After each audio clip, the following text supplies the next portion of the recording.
messieurs, frères et sœurs, chers amis, bonjour et bon sabbat dans les Seigneurs. Frères et sœurs, bon sabbat dans les Seigneurs. Dieu nous a confié un mandat.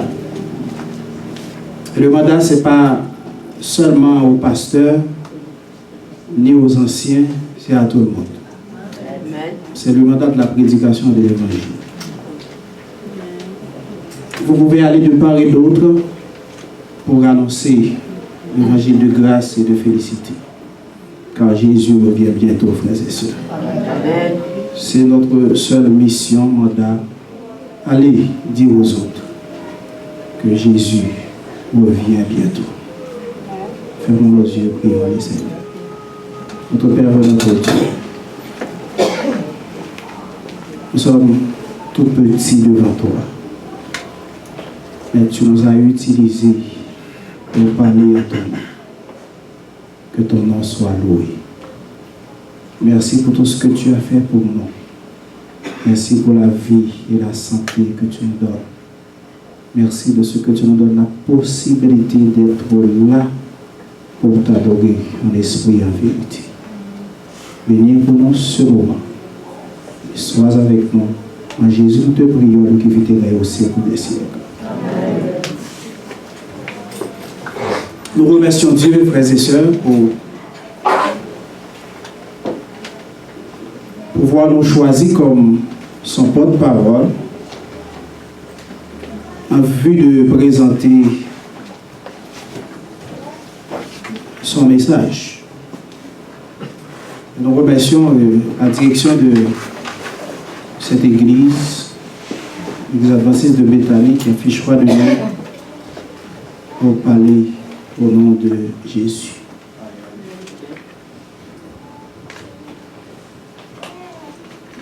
Ce matin, Dieu a pour nous, pour vous et pour moi, un message.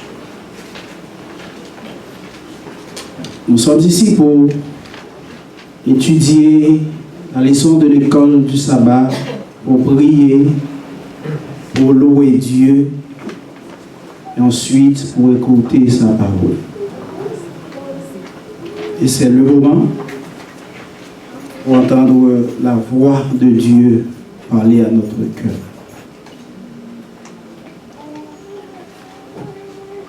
Le message que je vais vous présenter, Dieu m'a inspiré de vous présenter ce message. Un message que j'ai prêché déjà dans l'une des églises de Montréal. Et Dieu m'a inspiré de vous transmettre ce message. C'est pourquoi il est titré « Des fondements sûrs pour une vie chrétienne authentique ».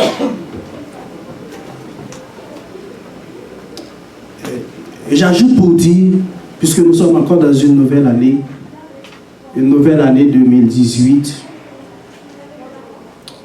une nouvelle année 2018, des nouvelles dimensions de la foi chrétienne authentique.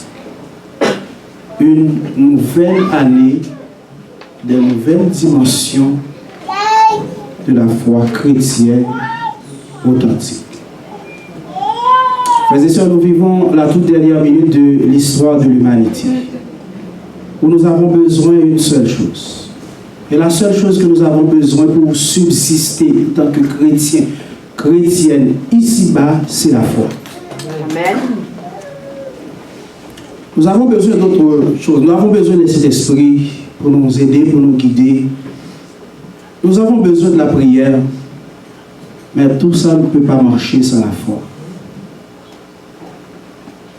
Tandis que nous vivons la toute dernière minute de l'histoire de l'humanité, il y a de fausses doctrines qui circulent autour de nous et parmi nous. Nous avons besoin de la foi pour subsister, pour vivre en tant que chrétien. Je vous invite à relire ensemble avec moi le texte de la méditation, c'est Hébreux chapitre 12, les versets 1 à 3.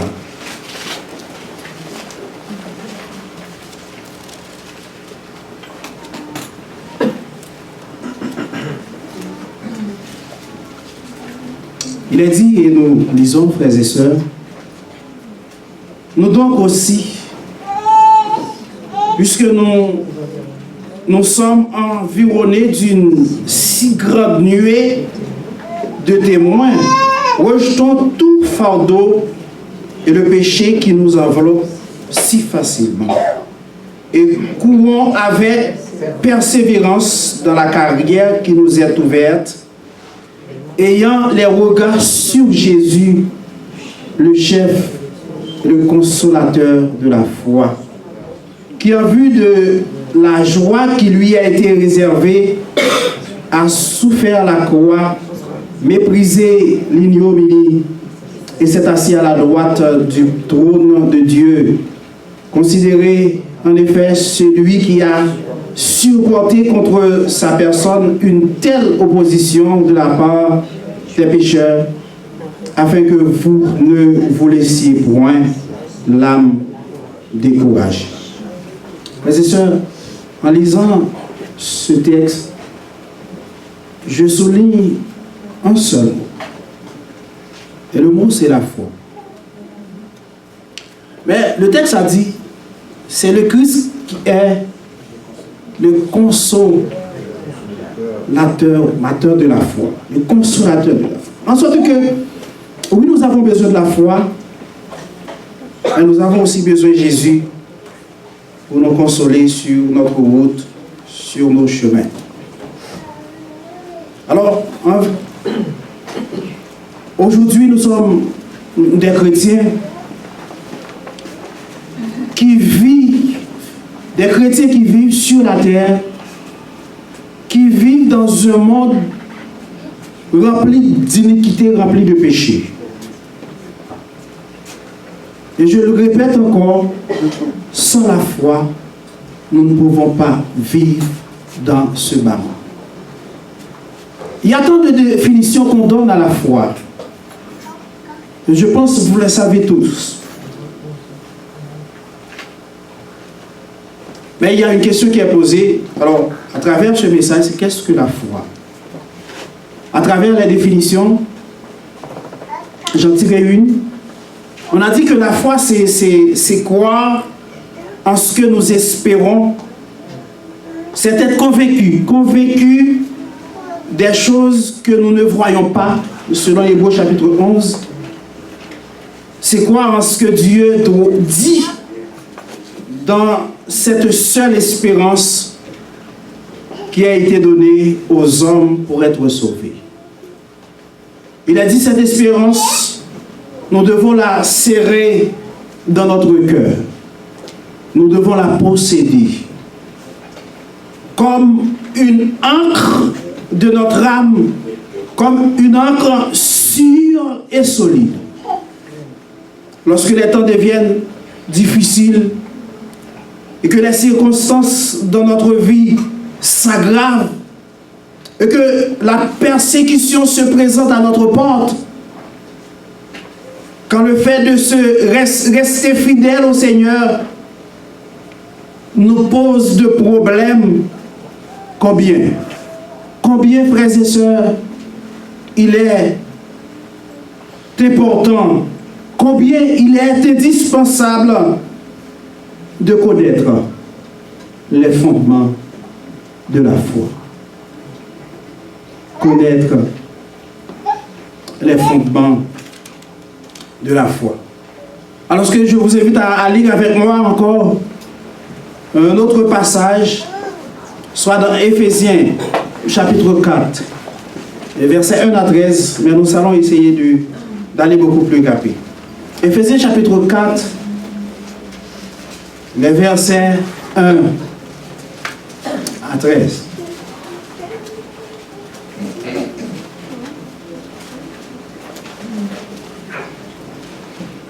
Il est dit, et nous lisons, je vous exhorte donc. Alors l'apôtre Paul a parlé, moi le prisonnier dans le Seigneur, à marcher d'une manière digne de la vocation qui nous a été adressée, en toute humilité et douceur, avec patience, vous supportant les uns les autres avec charité, vous efforçant de conserver l'unité de l'esprit. L'unité de l'esprit par le lien de la paix. Il y a un seul corps et un seul esprit, comme aussi vous avez été appelés à une seule espérance par votre vocation. Il y a un seul Seigneur, il y a une seule foi, un seul baptême, un seul Dieu et Père de tous, qui est au-dessus de tous et parmi tous et en tous. Mais à chacun de nous, la grâce a été donnée selon la mesure du don de Christ. C'est pourquoi il est dit, étant monté en haut, il a emmené des esprits, des captifs, et il a fait des dons aux hommes. Or, que signifie il est monté, sinon qu'il est aussi descendu dans les régions inférieures de la terre? Celui qui est descendu, c'est le même qui est monté au-dessus de tous les cieux, afin de remplir toutes les choses. Et il a donné les uns comme apôtres, les autres comme prophètes, les autres comme évangélistes, les autres comme pasteurs et docteurs, pour le perfectionnement des saints en vue de l'œuvre du ministère et de l'édification du corps de Christ, jusqu'à ce que nous soyons tous parvenus à l'unité de la foi et de la connaissance du Fils de Dieu, à l'état d'homme, fait à la mesure de la stature parfaite de Christ. Et nous disons Amen. Mesdames, Messieurs, frères et sœurs, chers amis, à travers ce péricope, ce texte, je souligne 4 mots. Et je pense que si vous lisez avec attention, vous aussi, vous allez souligner ces 4 mots. Et c'est autour de ces 4 mots que je vais vous en tenir. Et qui sont-ils, ces 4 mots?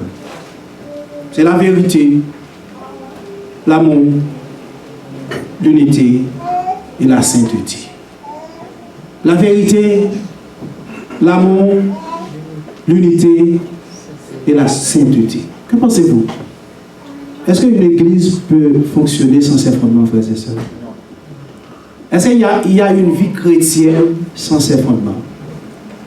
Ah, vous n'avez pas réagi. Est-ce qu'il y a une vie chrétienne sans ses fondements, frères et sœurs? Alors je répète, c'est la vérité, l'amour, l'unité et la sainteté. Si nous disons que nous sommes des chrétiens, je viens dire, si nous disons que nous sommes des chrétiens, nous devons procurer ces fondements. Nous devons procurer ces fondements qui c'est la vérité, l'amour, l'unité et la sainteté.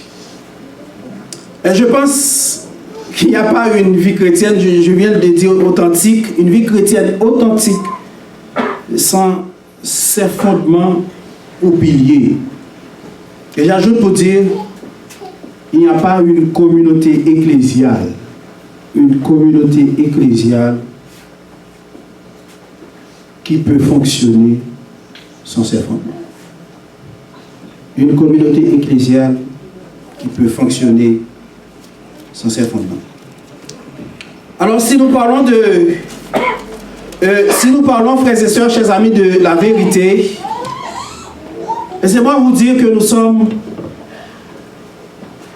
aujourd'hui dans une période d'incertitude. Une période d'incertitude vis-à-vis de la vérité. Mais du reste, la question de la vérité se posait depuis longtemps. C'est pourquoi Pilate, il demanda à Jésus, qu'est-ce que la vérité? C'est une question que Pilate a posée à Jésus, qu'est-ce que la vérité? Et aujourd'hui, le pilier de la vérité, mesdames, messieurs, frères et sœurs, chers amis, s'appelle tolérance. Aujourd'hui, le pilier de la vérité s'appelle tolérance. Tolérance, pourquoi? Parce que chacun a sa vérité. Chacun a sa vérité. Ou, plus exactement, chacun a sa part de vérité. Tout est relativiste aujourd'hui. La vérité n'est pas un, mais plusieurs. Et le message qui est reçu aujourd'hui, c'est qu'il faut la rechercher. Nous devons la rechercher. Et tant que chrétiens, nous devons rechercher la vérité. Nous devons rechercher la vérité. Amen. Et il a dit, frères et sœurs, chers amis, mesdames, messieurs, rechercher la vérité au fond de soi et vivre en harmonie avec soi.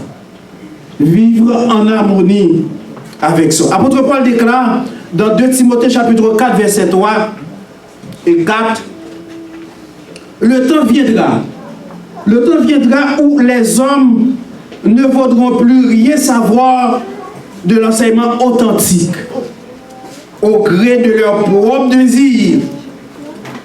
Ils choisiront une foule de maîtres qu'ils ne demanderont que de leur caresser agréablement les oreilles. Ils détourneront l'oreille de la vérité pour écouter des récits de pure invention. Mesdames, messieurs, frères et sœurs, il est dit que la vérité est non dans une théorie, mais avant tout dans une personne qui est Jésus de Nazareth. En sorte que si nous voulons rechercher la vérité, nous devons aller d'abord vers Jésus, car il est le chef de la vérité. Il est le chef de la vérité. Il a affirmé, je suis la vérité dans Jean 4, verset 6. Donc, tout ce qu'il dit est vérité.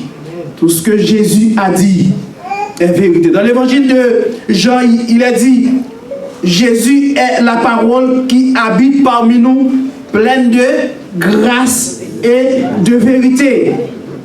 Jean chapitre 1er, verset 14. La vérité est venue par Jésus-Christ. C'est lui qui a affirmé en disant, ta parole est la vérité. Jean chapitre 17, verset 17. Ainsi, il ne peut y avoir de recherche de la vérité sans écouter et soumettre à la vérité divine, frères et sœurs. Si nous voulons rechercher la vérité, nous devons d'abord écouter et soumettre à la volonté divine. Ce que Dieu a dit, c'est ça la vérité. Ce que Dieu a ordonné, c'est ça la vérité. Ce premier pilier de la foi chrétienne dans la Bible, la vérité, s'appuie aussi sur l'enseignement des apôtres. L'enseignement des apôtres qui l'ont reçu de Jésus pendant 3 ans et demi. Et c'est pourquoi Ellen White a fait une déclaration en disant, dans Service chrétien, page 117, toute vérité importante reçue dans le cœur devrait trouver son expression dans la vie. C'est dans la proportion où ils ont reçu l'amour du Christ que les hommes désirent proclamer la puissance aux autres. Fin de citation. Mesdames, messieurs, frères et sœurs, chers amis, recherchons la vérité. Recherchons Christ, c'est recherchons la vérité. Si nous voulons la vérité, il nous faut d'abord rechercher Christ. Il nous faut d'abord soumettre à la volonté de Dieu. Il nous faut d'abord soumettre à la parole de Dieu. Et ainsi, nous trouverons la vérité. Le deuxième pilier ou fondement, c'est l'amour. Fondement de la foi chrétienne, c'est l'amour. L'amour. Dans Éphésiens chapitre 4, verset 16, il est dit, c'est de lui, et grâce à tous les liens de son assistance, que tout le corps bien coordonné et formant un solide assemblage, tire son accroissement selon la force qui convient à chacune de ses parties et s'identifie lui-même dans la charité. Mesdames, Messieurs, frères et sœurs, chers amis, ce deuxième pilier au fondement authentique est souvent considéré comme un sentiment. Un sentiment, il est synonyme de gentillesse, l'amour. Synonyme de gentillesse envers ceux qui sont agréables ou de sensualité. Mais c'est pour cela qu'il y a des drames familiaux de plus en plus nombreux, ainsi des guerres. Parce que si l'autre partie ne rentre pas dans ce cadre, il n'est plus possible de s'entendre et de vivre avec. Quand Paul parle de l'amour comme étant des fondements de vie chrétienne, qu'en a-t-il dit? Ou qu'est-ce qu'il voulait dire? Il dit que l'amour ne peut vivre sans la vérité, car elles sont deux sœurs jumelles. Donc, il parle de professer la vérité dans l'amour. Professer la vérité dans l'amour. Si quelqu'un m'aime, il gardera ma parole. Jean 14, verset 23. La vérité doit être accompagnée de l'amour. La vérité doit être accompagnée de l'amour. Si je dis, j'ai la vérité en moi, je dois procurer l'amour. Je dois procurer l'amour. Et quand j'ai l'amour, je ne vais pas faire des mensonges. Quand j'ai l'amour, je ne vais pas culpabiliser un frère, une sœur. Mesdames, Messieurs, frères et sœurs, chers amis, recherchons encore l'amour. Recherchons encore l'amour, frères et sœurs, chers amis. Quelqu'un disait, la vérité sans amour rend dur. La vérité sans amour rend dur. En sorte que, mesdames, messieurs, frères et sœurs, chers amis, la foi sans amour rend fanatique. La foi sans amour rend fanatique. Si nous disons nous avons de la foi, nous devons avoir de l'amour. Si nous disons nous avons la vérité en nous, nous devons avoir de l'amour. Comment l'amour, selon la Bible, devrait-il se vivre? C'est en Christ que l'on trouve le modèle de l'amour. C'est en Christ que l'on trouve la véritable amour. Il est dit, nous sommes appelés à aimer comme Christ a aimé. C'est-à-dire, mesdames, messieurs, frères et sœurs, comme Christ a aimé dans l'humilité et en cherchant constamment l'intérêt des autres. Cherchant constamment l'intérêt de l'autre ou des autres. L'apôtre Paul parle de se supporter les uns les autres. Supporter les uns les autres en toute humilité. En toute humilité et douceur, avec patience. Éphésiens chapitre 4, verset 2. L'amour de Christ s'est manifesté en se donnant lui-même à notre place sur la croix. Christ a donné lui-même à notre place sur la croix. Il a manifesté son amour pour vous et pour moi. Ah, c'est pas facile pour ça. Quand nous disons que nous aimons, nous aimons, nous aimons, nous aimons, j'aime, j'aime, j'aime, j'aime, j'aime, j'aime, est-ce que nous allons effectivement donner notre place aux autres? Est-ce que vous allez laisser votre confort pour donner ce confort aux autres? Est-ce que vous allez laisser votre richesse, peut-être 2 piastres, 3 piastres que vous avez, et il y a quelqu'un qui est en difficulté, qui a besoin de ces 3 piastres, de ces 2 piastres? Est-ce que vous allez faire ça? Mesdames, messieurs, frères et sœurs, chers amis, ainsi, dans Jean 3, verset 16, il a dit qu'à Dieu a tant aimé le monde qu'il a donné son Fils unique. Que toute notre vie soit dirigée par l'amour, comme cela a été pour le Christ. Il nous a aimés et a livré lui-même à la mort pour nous. Si dans l'Église, il y a dépendance réelle de Christ et édification mutuelle de l'amour, l'Église deviendra solide. Le croyez-vous, frères et sœurs? Amen. Si l'Église a réellement l'amour que nous prenons, l'amour que nous recherchons, l'Église deviendra une Église solide. Dans ce que croient les adventistes, page 266, il est dit: partout où l'amour de Dieu est cultivé dans l'âme, il y aura de la paix, de la lumière et de la joie. Amen. Partout où l'amour de Dieu est cultivé dans l'âme, il y aura de la paix, de la lumière et de la joie. Mes sœurs, chers amis, notre souhait, c'est que ici à Béthanie, qu'il y aura de la paix, de la lumière et de la joie. Le croyez-vous, frères et sœurs? Est-ce possible, frères et sœurs? Amen. De la paix, de l'amour et de la joie. Parce que nous faisons l'Église. Nous disons que nous sommes une communauté ecclésiale. Il faut qu'il y ait l'amour, il faut qu'il y ait la joie, il faut qu'il y ait la fraternité. Mais est-ce que c'est exactement ça? L'unité, troisième pilier au fondement de la vie chrétienne authentique. Je vais terminer. Paul parle de l'unité comme étant un des piliers de la foi. La foi en Dieu. Il est dit dans Éphésiens chapitre 4 verset 2: efforcez-vous de conserver l'unité de l'esprit par le lien de la paix. Le but des chrétiens est de parvenir à l'unité de la foi, selon Éphésiens chapitre 4 verset 13. Et remarquez, frères et sœurs, dans ces deux versets, il parle de deux sortes d'unité: celle de l'esprit et celle de la foi. L'unité de l'esprit et de la foi. L'unité de l'esprit est acquis ou conservée. Elle existe entre tous les enfants de Dieu, ceux qui ont le même Sauveur et sont nés de lui. Ils sont unis de fait par l'esprit qui les habite.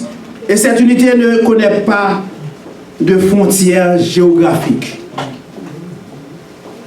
Cette unité ne connaît pas linguistique, sociale. Cette unité ne connaît pas les races. Elle existe même s'il se trouve des différences qui peuvent séparer. Et Dieu veut que nous témoignions cette unité entre nous. Témoignons cette unité entre nous parce qu'elle est réelle et n'est pas fabriquée. Cette unité est réelle et elle n'est pas fabriquée.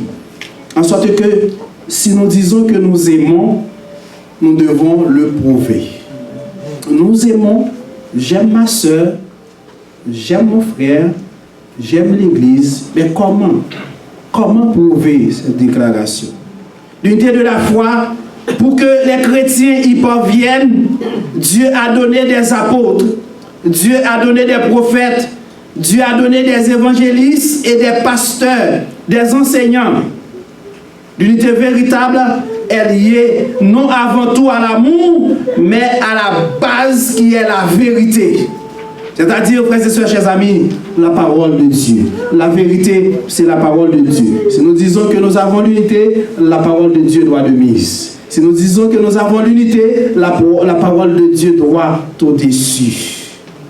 Jésus a prié son Père pour que ses disciples soient un. Jean chapitre 17. Et cela est donc, frères et sœurs, chers amis, mesdames, messieurs, important qu'il nous faut considérer cette unité. L'unité, l'amour de Dieu. L'amour de Dieu, il marche avec l'unité. Relation père et fils, ou relation divino-humain. Père et fils, relation de l'homme avec Dieu, relation divino-humain. Dieu demande l'unité. L'unité envers soi-même, l'unité avec les êtres humains, avec Dieu. Mais si nous voulons avoir l'unité entre nous d'abord, il faut d'abord avoir l'unité avec Dieu. L'unité avec Dieu, c'est attaché avec la parole de Dieu. Attaché avec la parole de Dieu. Rester connecté avec la parole de Dieu. Et par ainsi, nous allons avoir l'unité entre nous. Mesdames, Messieurs, frères et sœurs, chers amis. Alors que Madame White dit, l'unité n'est pas le fruit du hasard. Elle est de l'action de l'Esprit de Dieu et est maintenue par l'effort intentionnel de chaque croyant qui la reçoit et en jouit. Ce que croient les adventistes, page 158. Enfin, la sainteté, mesdames, messieurs, quatrième pilier ou fondement de la foi chrétienne. Apôtre Paul déclare dans Éphésiens chapitre 4, verset 24, « Revêtez-vous de la nouvelle nature. » Nouvelle nature qui est créée à la ressemblance de Dieu et se manifester dans la vie juste et sainte qu'inspire la vérité. Ce désir de vivre comme Dieu le veut est le quatrième fondement de la foi chrétienne. La rencontre de la vérité, mesdames, messieurs, frères et sœurs, chers amis, et de l'amour engendre l'unité. Mais la rencontre de la vérité qui est la parole de Dieu et de l'amour produit la sanctification. Quand par Christ on est une personne nouvelle, la vérité produira la sainteté. La vérité produira la sainteté. Et Jésus, dans l'une de ses prières, adressa à son Père, dit, sanctifie-les par ta parole, car ta parole est la vérité. Jean 17, verset 17. Frères et sœurs, chers amis, aujourd'hui, la sainteté est une idée qui fait partie des reliques. Ces bonnes odeurs se transforment en mauvaises. On a tendance à moquer ceux qui font des efforts pour y arriver. Parfois, on dit ça en petit créole, la propose saine. Ils connaissaient l'équipe saine. Tout le temps, il n'y a pas qu'à parler à tout le temps dans la prière. On a tendance, frères et sœurs, à moquer les gens qui recherchent la sainteté.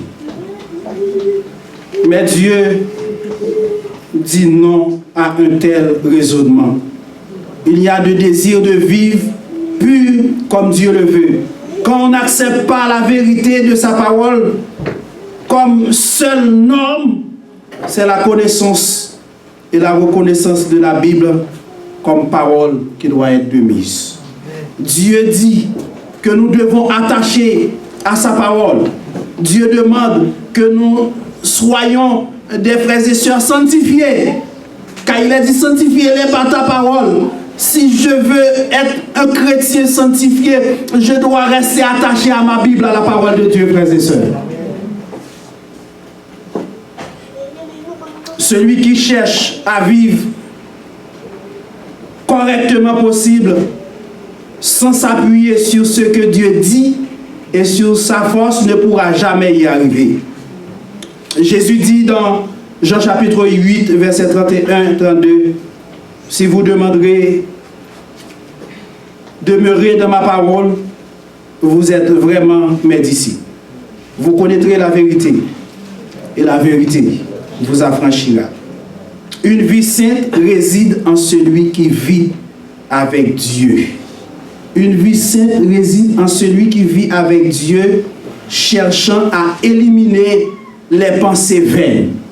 Cherchant à éliminer les pensées vaines, cherchant à éliminer les mensonges, cherchant à éliminer les convoitises trompeuses, cherchant à éliminer la colère, cherchant à éliminer le vol, cherchant à éliminer les paroles mauvaises, cherchant à éliminer la méchanceté sous toutes ses formes, cherchant à éliminer l'impureté, cherchant à éliminer la cupidité.